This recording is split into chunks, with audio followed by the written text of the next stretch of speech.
Did you know in Google Sheets you can produce a little chart to go in a cell? Let me show you. It's easier to show you than just to talk about it. Pick the cell that you want. I'll pick this one here. Press equal. Type in Sparkline. Open bracket. Select the data that you want. So we'll be wanting this data here. Close the bracket. Press enter.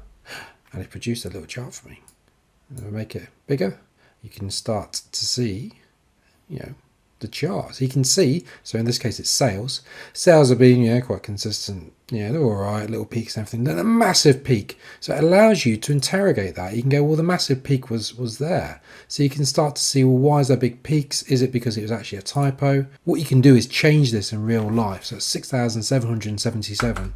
Press delete a couple of times. It adjusts it massively.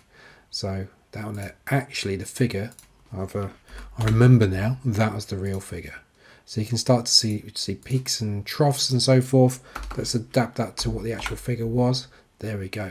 So you can very easily see how things are going in this little chart here. I think it's really useful. Hope you do as well. Please subscribe to my channel, like the video. I'll keep producing Google Sheets videos. And by the way, that was a Sparkline. So equals Sparkline, open bracket, get the reference that you want for the area, close the bracket, press enter, get a pretty little chart.